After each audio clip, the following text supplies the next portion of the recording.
Esta entrevista es presentada por Scan Global Logistics. Uncomplicate your world.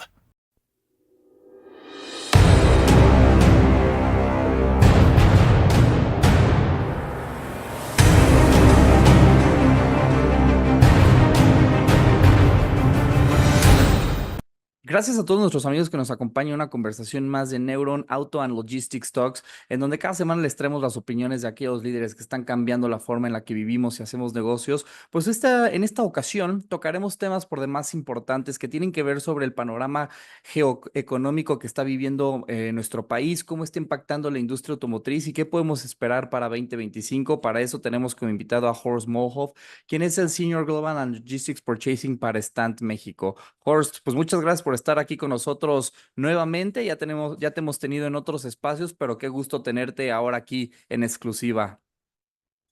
Exacto, muchas gracias por la invitación y la idea es poder traer ideas y también discutir temas recientes de gran importancia en el mercado, no solo de nearshoring, pero la parte logística y de compras, ¿no? Y justo me gustaría empezar esta conversación retomando uno de los sucesos más importantes que cierra 2024, que es, pues bueno, ya vemos que el panorama político lo estarán llevando Donald Trump con su regreso y luego de nuestro lado a nuestra presidenta Claudia Sheinbaum. Y luego también para 2025, pues yo quisiera preguntarle a usted qué se espera con estos dos personajes, cómo puede México poder tener una buena relación con los Estados Unidos.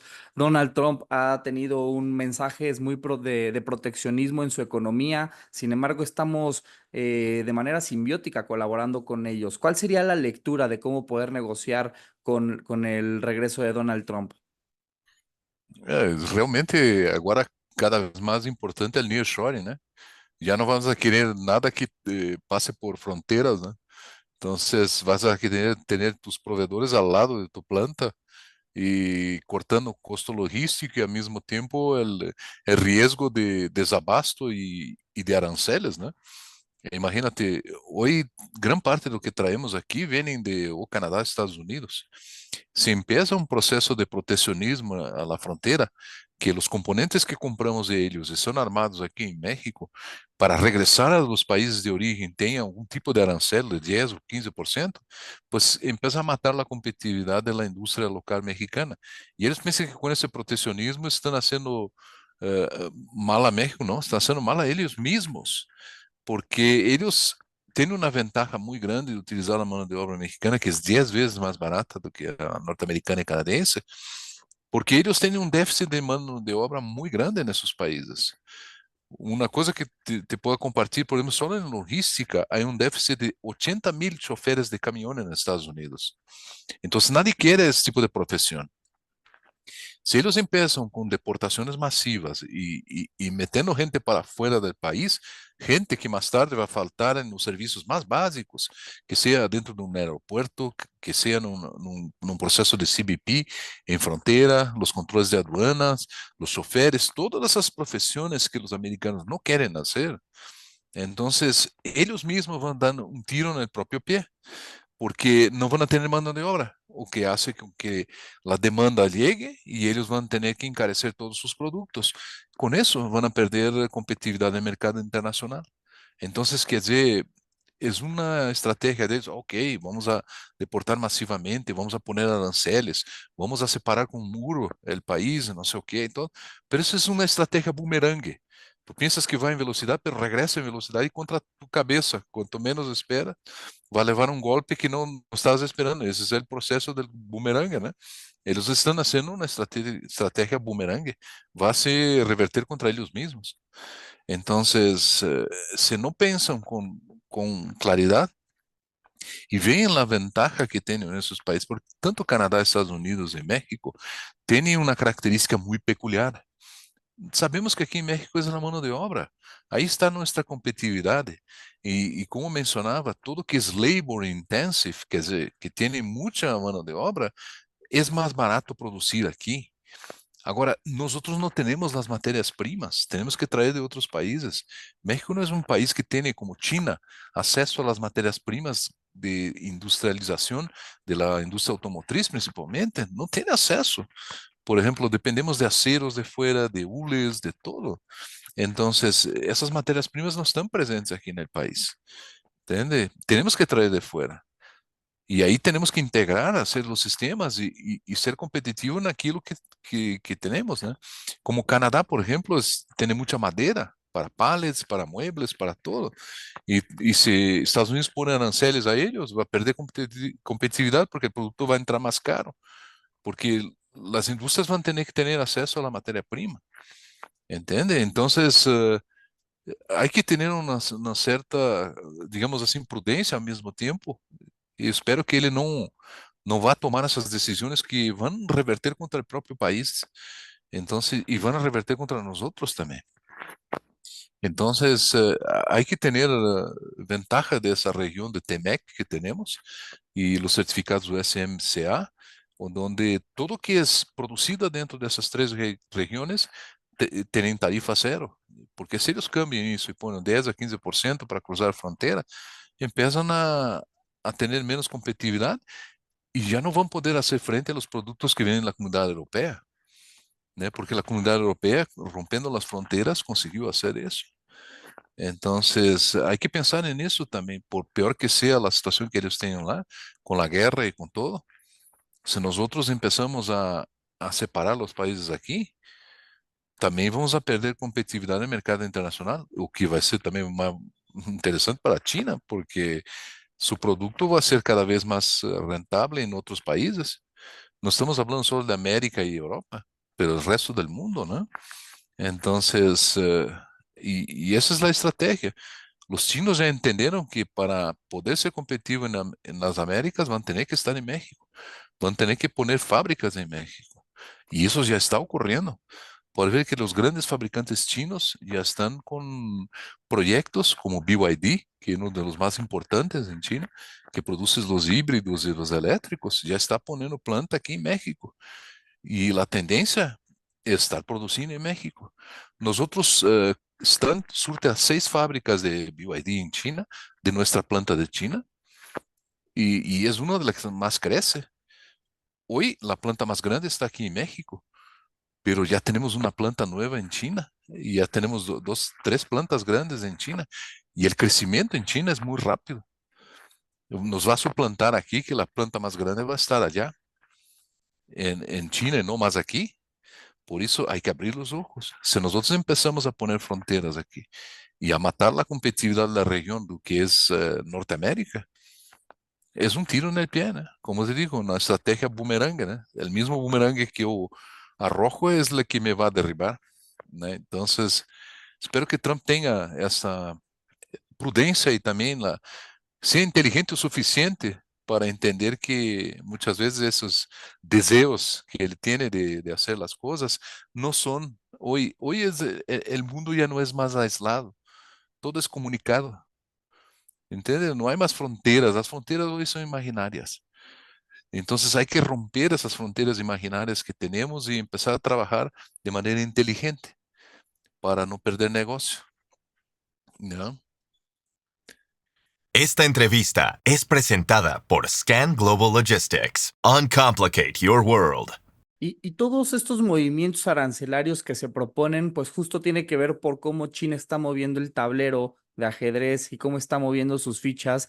Y vemos que le está apostando mucho a México. Ya mencionó el caso de estas grandes armadoras que están buscando tener manufactura y centros de producción a México y que pues por supuesto eso preocupa para el mercado de los Estados Unidos que de repente ellos tengan también estos vehículos en sus calles y entonces se habla de impuestos al 100, al 200%, realmente cosas muy, muy duras, muy intensas. Yo quisiera saber si, qué tan probable es esto realmente que nos puedan poner tarifas tan altas de impuestos.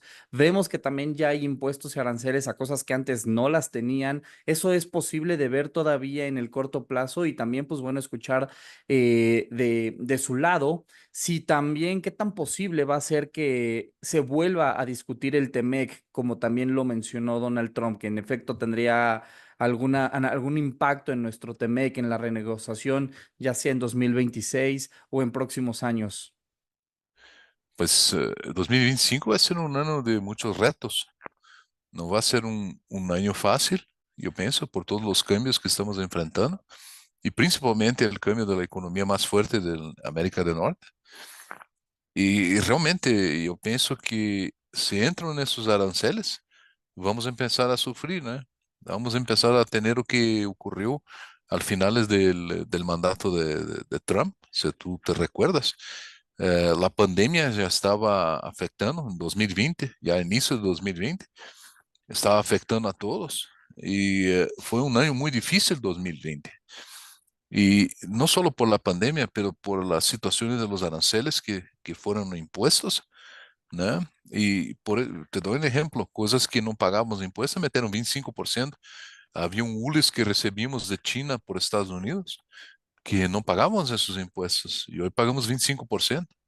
Entonces, eso encareció nuestro producto, sacó la competitividad de algunos ítems que teníamos aquí, y después las vendemos a Estados Unidos, quien va a estar pagando más caro son ellos. Entonces, es la estrategia tiro en el pie, ¿no? Porque piensas que estás dando un tiro en tu enemigo, pero estás atirando en ti mismo, ¿no? Entonces, ellos van a pagar más caro. Ese es el punto. No es México que está perdiendo, son ellos. Porque nosotros no producimos para nuestro mercado interno, nosotros producimos para exportar. México es un gran exportador. Entonces, te doy un ejemplo. La industria electrónica en México es una de las más grandes de la región de Norteamérica, pantallas y cosas más, y que dependen de componentes que vienen de China y son armados aquí y son exportados para todo el mundo. Entonces, meter aranceles es sacar nuestra competitividad en el mercado internacional, porque todo el producto que compramos para armar aquí en México no es para quedar en México, es para exportar. Entonces, si queremos ser competitivos, hay que romper esas barreras. Y como se dice, se van a rever TEMEC, se van a rever cosas así para aplicar, digamos, medidas proteccionistas. Y yo pienso que es dar el paso atrás, ¿no? Entonces, al revés de estarmos avanzando como región, vamos a estar regresando a años atrás, cuando no teníamos todos esos acuerdos, ¿no? Entonces, yo pienso que no sería una, digamos, una decisión de un líder que sea visionario, ¿no? Se toma esa decisión, va a ser un líder tonto, ¿no? Una persona que muchas veces no está viendo de forma holística la cosa, está viendo muy de forma puntual, no holística, ¿no? La visión hoy para el futuro tiene que ser holística, abierta, ¿no? Entonces, para que tengas una buena idea de lo que estás haciendo y el impacto a corto y largo plazo que va a generar, ¿no? Y justo siguiendo el tema de los retos, pues una de las fechas que hay que tener justamente en el radar, pues es el 15 de enero. Se habla de una posible huelga en la costa este. ¿Qué podemos esperar en ese sentido y cómo las empresas pueden protegerse en caso de que esta situación escale? Pues ya hubo la primera tentativa de huelga, la apaciguaron, digamos, dando un aumento de 60% a los empleados, pero todavía en enero existen beneficios que no fueron negociados y que todavía siguen pendientes y que puede haber una segunda amenaza de huelga, ¿entiende? Entonces, esas empresas que hoy reciben cargas de Asia por la costa este, probablemente que pasen por el canal de Panamá y sean entregadas en Houston o cualquier otro puerto de Estados Unidos, de la costa este, van a estar impactados. Como el transit time es de 2 meses, 60 días, empresas que no tomaron la decisión en finales de octubre, inicio de noviembre, de desviar esas cargas a Long Beach, a la costa oeste, van a estar impactadas porque digamos que explote la segunda huelga el 15 de enero, ellos van a estar recibiendo sus cargas hasta el final de enero.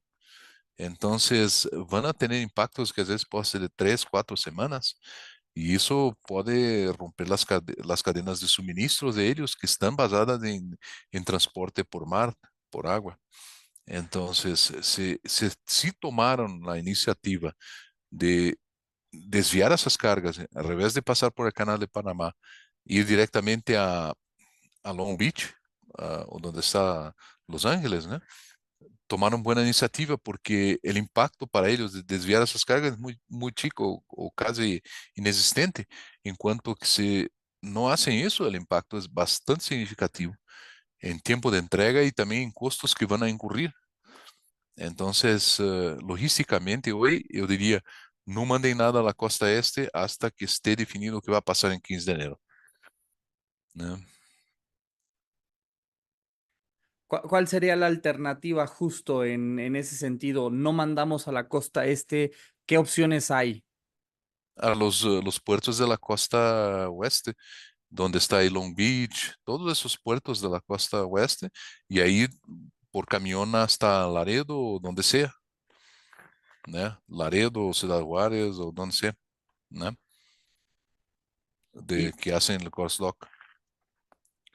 y justo siguiendo el tema de las tendencias, Horst, ahora que estamos hablando pues precisamente de cómo tomar decisiones ante los retos que estamos enfrentando, pues un tema también importante, el de la sustentabilidad, ¿no? De repente los clientes, los proveedores, quieren, las armadoras, los Tier One, cumplir el just in time, ¿no? Queremos nuestros productos en tiempo, pero no necesariamente el just in time es muy amigable con la sustentabilidad, ¿verdad?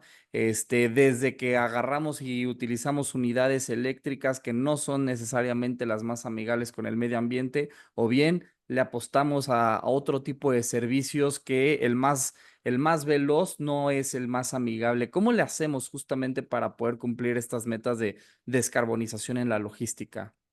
Por ejemplo, si tú dependes mucho de fletes aéreos, el impacto del flete aéreo es muchísimo más alto y más grave do que un flete marítimo. Por ejemplo, tú puedes medir la huella de carbón de cada uno de ellos, enviando la misma carga por barco y la misma carga por navio. Tú ves una diferencia astronómica de contaminación. Los aviones hoy son el medio de transporte más contaminante que existe en toda la Tierra. Entonces, más que los camiones inclusive. Y los barcos y trenes son los que menos contaminan.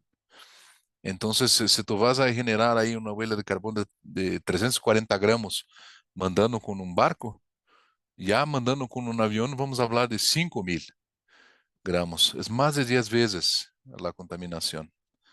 Entonces, y fuera que los aviones necesitan muchísimo combustible.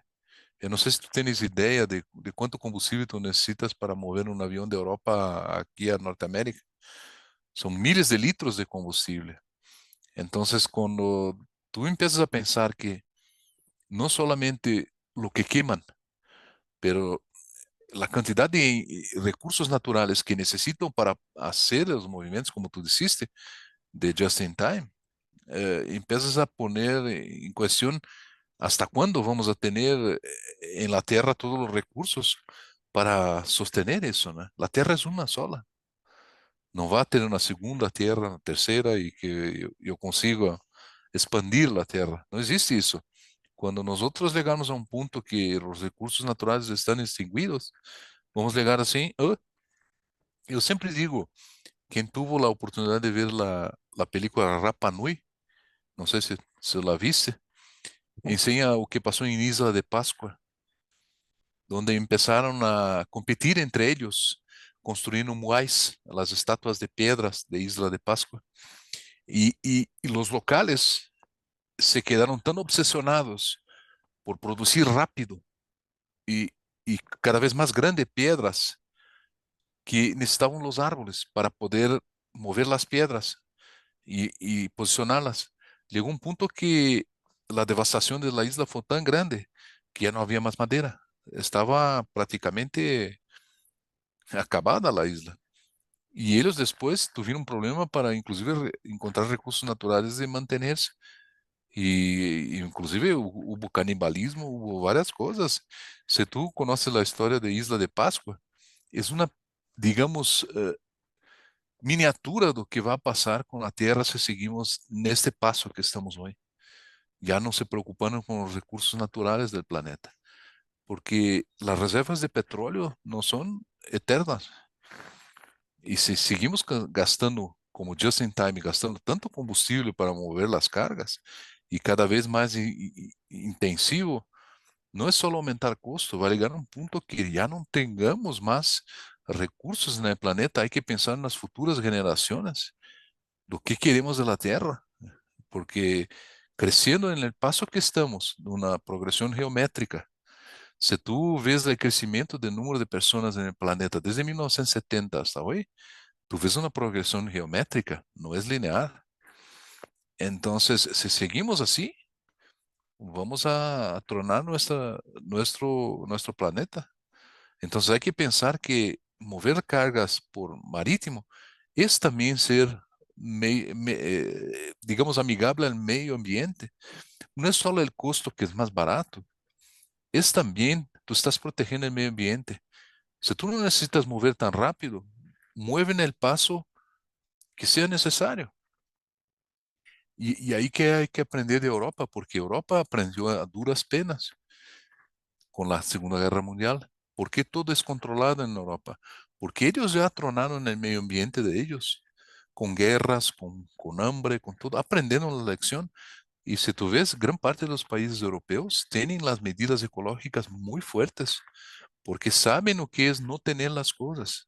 Ellos pasaron hambre, pasaron situaciones difíciles, cosas que aquí en Norteamérica nunca pasamos. Entonces hay que empezar, y te digo, si Norteamérica no aprende con lo que pasó en Europa, vamos a tener problemas con el medio ambiente, porque existe mucho desperdicio. Hay cosas no necesarias que hacemos y que con el futuro va a llegar a un punto que ya no tengamos más recursos para hacerlo. Ese sería mi mensaje en el sentido ambiental. Y dentro de las cosas que podemos hacer, justo entendiendo lo que menciona la planeación, ¿no? Planear bien justamente los envíos, la cadena de suministro, y luego también las herramientas que nos funcionan para ser más eficientes, pues ahora ya se ve mucho de inteligencia artificial, tecnologías, automatización.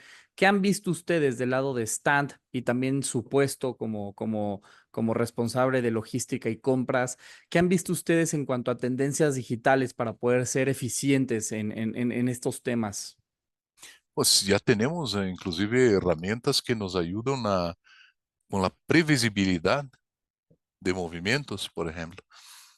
Hay inteligencias artificiales y softwares que consiguen te calcular volúmenes baseado en tendencias, te consiguen arrojar posibilidades.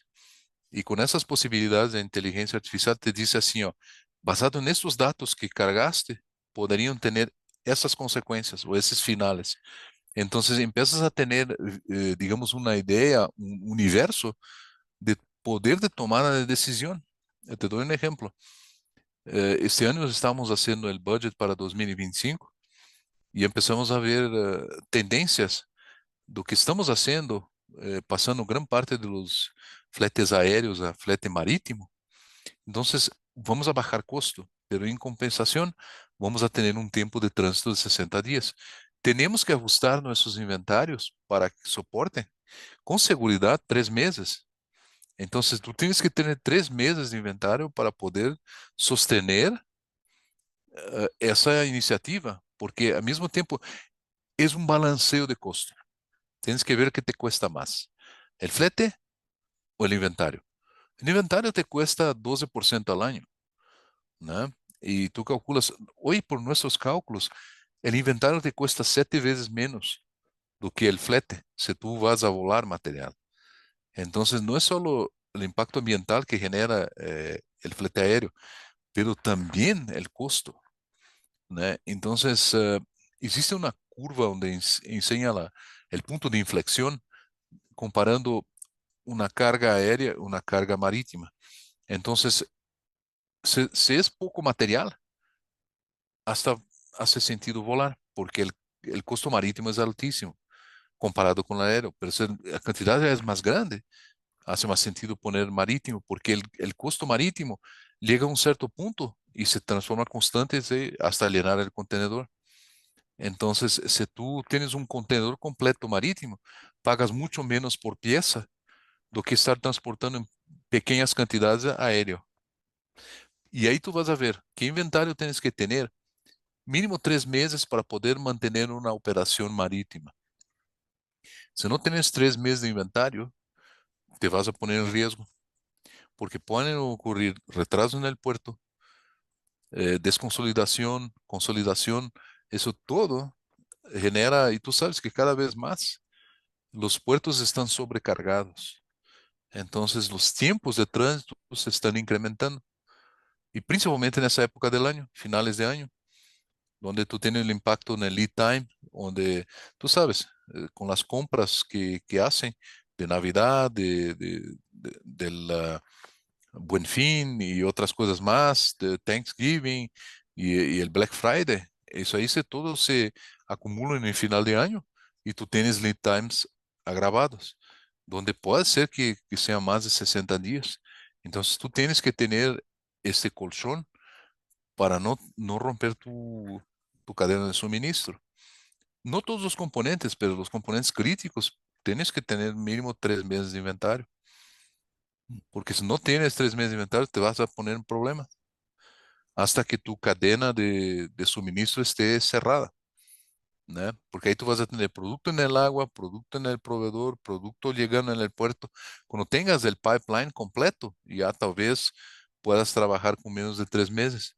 Pero hasta tener eso, hay el riesgo, ¿no? Por eso digo, el pasaje de aéreo a marítimo requiere mucha planeación. Las empresas tienen que tener un proceso de planeación bastante más afinado y preciso do que simplesmente, vamos embarcar e em 3, 4 dias está aí, né? Claro, y justamente dentro de esas recomendaciones, ¿cómo está la proveeduría local hoy en México? ¿Qué tantas oportunidades realmente se están viendo ahora con el nearshoring? ¿Qué está haciendo? A lo mejor platíquenos de Stant en cuanto a aumentar sus proveeduría local, están buscando proveedores, qué tipo de proveedores, y luego también qué impacto vamos a poder esperar de China, cómo tener una estrategia ganadora ante el nearshoring empujado por empresas también chinas que están buscando llegar a México y que el empresario local no se vea desplazado y que al rato estos empresarios locales que estaban en la cadena de suministro pues ya no tengan ese espacio porque llegaron empresas con incentivos a ocupar esos espacios. En ese sentido, ¿cómo tener una estrategia ganadora? Eu creio que, por lo contrario, se viene el nearshoring de China para acá, es una estrategia ganadora a México, porque vamos a poder surtir los componentes a ellos. Porque con el tiempo ellos no van a estar trayendo todo de China, né? Va a llegar un punto que ellos van a querer desarrollar proveedores locales para, inclusive, tener más fuerza para poder entrar en Norteamérica, porque ahí pasan a ser componentes de USMCA, ya no son componentes que pasan por fronteira de China para cá e pagam aranceles altos. Então, digamos que BYD vai armar seus veículos aqui em México, ok? Ele vai estar trayendo seus componentes de China, vai ter que pagar por aranceles arriba deles, o que vai aumentar o custo. Por exemplo, o veículo produzido aqui vai ser mais caro que o veículo produzido em China. ¿Estás de acordo? Então, Claro. se eles começam a desenvolver proveedoria local, já quitam os aranceles. E com isso, passam a ter certificado USMCA, de TEMEC, e vão poder meter seus veículos adentro de Estados Unidos com menos custo.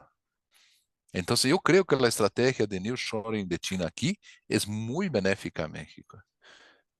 E para eles também é uma sinergia. Eles querem vender e nós outros também queremos vender. É um gana-gana. Trazer as empresas chinas para cá é um gana-gana. Y ya un poquito para ir terminando, a inicio de la conversación mencionaba y Sim, destacaba lo importante de México en cuanto a mano de obra, ¿no? Lo atractivo que es sim. México en cuanto a mano de obra. Pero luego también yo quisiera escuchar qué se está haciendo para también ser atractivos en desarrollo tecnológico. ¿Qué se está haciendo? Platíquenos también pues del lado de Stant. Sabemos que Stant le ha apostado mucho a México. ¿Qué tan importante es México para Stant? La planta que tienen aquí es muy importante. Platícanos un poquito de eso y cómo estamos logrando que nuestro país también genere tecnología de clase mundial. Por exemplo, estamos pensando agora em mover linhas de Estados Unidos para cá, y desarrollar la tecnología local con proveedores que ya están ubicados en México y que ya tienen, digamos, el conocimiento y tienen los recursos. Por ejemplo, Monterrey tiene una área muy buena de proveedores, principalmente en el área automotriz, ya muy desarrollados y que podrían estar surtiendo también a región del centro del país, donde todavía no hay tanta oferta como en el norte de México, ¿no? El norte de México tiene las grandes industrias y que tienen procesos consolidados, ¿no? Cosa que aquí en el centro todavía es de instalación reciente, ¿no? Tú sabes que Guanajuato, por ejemplo, donde estamos aquí, empezó a desarrollarse ahí en los últimos 10 años, ¿no? Que vemos de 2010 en adelante. Fue ahí que empezó, pero si vamos a la región de Monterrey, ya tiene más de 40 años, ¿no? Entonces, Monterrey siempre fue conocida como local de industria. Preguntaba si hay algún aspecto que identifica esa región, es industria, ¿no? Entonces, ahí está una gran parte de los proveedores que sí podrían sostener los desarrollos locales de tecnologías que todavía no están presentes en todo el país, principalmente área automotriz, ¿no? Porque tú necesitas varios tipos de procesos de plating, de, de brazing. Entonces, quer dizer, hay varios procesos que son utilizados en la industria automotriz, que son pocas las empresas que tienen la certificación IATF y que puedan surtir de manera clase mundial, ¿no? Porque no es solo querer hacer el proceso, tienes que tener las certificaciones, el know-how, ¿no? No, no puedes estar empezando hoy, ya tienes que tener mínimo 5 o 6 años certificado, ya haciendo el proceso de manera a escala industrial, ¿no? No es nada embrionario. Entonces, yo creo que ahí que está el punto fuerte, ¿no? Yo pienso que México tiene muy buenos proveedores, gran parte de los proveedores son más al norte y que sí podrían desarrollar no solo mano de obra, como también tecnologías bastante competitivas aquí y que podrían dar soporte a la industria local, no tener que traer sus componentes de fuera, ¿no? Qué gran mensaje, me encanta lo que menciona Horst. Y ya un poquito para ir terminando, pues bueno, no sé si de su lado tenga alguna conclusión, algún mensaje final, algo con lo que quiera ir concluyendo. Yo creo que en este momento es un momento de unirnos en esperanza de que realmente todo lo que se haga allá no se reverta contra nosotros todos, ¿no? Porque yo espero que tenga la prudencia y él va a ver que con el tiempo, todo eso que a veces está arrojando en el aire son ideas tontas que se van a revertir contra ellos mismos, ¿no? Entonces, yo pienso que las regiones ya están conurbadas, así entre comillas. Yo pienso que Canadá, México y Estados Unidos deberían caminar a una unión, a hacer un mercado libre, similar a lo que muchos países de Europa lograron. Yo pienso que deberían lograr aquí y conocer las dificultades y las oportunidades de cada país y trabajar juntos para contrarrestar los problemas y al mismo tiempo magnificar las calidades. Entonces, si realmente un líder inteligente iba a ver eso, ¿no? Que el mundo ya no es un país aislado, es la unión que hace la fuerza. Entonces, si ellos agrupan todos esos esfuerzos de esos tres países que hoy consideramos el USMCA para transformar eso en un mercado libre, similar a lo que Europa logró con algunos países en común acuerdo, y que vimos que si no hubiera hecho, hoy Europa estaría en muy mal estado, ¿ya? Entonces la Unión Europea fue y es una gran estrategia para que la competitividad de la región, ¿no? Y sabemos que los cabezas ahí siempre fueron Francia, Alemania, los países que, digamos, metieron sus recursos y también la fuerza para que eso ocurriera, porque no es fácil. Cada país intenta tomar su propio destino y no siempre es lo mejor. Entonces, por eso yo pienso que, espero que esa región tenga la prudencia y la inteligencia para no desagregarla, al revés, unirla y crear una sinergia inteligente, donde todos ganan, el gana-gana, ¿no? Esa debería ser la estrategia. Ese es mi mensaje final. Pues muy buen mensaje, Horst. Pues muchas gracias por compartirnos todos estos temas, tocar temas muy importantes, muy valiosos, en donde es muy importante escuchar diferentes opiniones, diferentes visiones, y gracias por sumar la suya, también por estar nuevamente aquí con nosotros, y pues muchas gracias por acompañarnos nuevamente. Muchas gracias.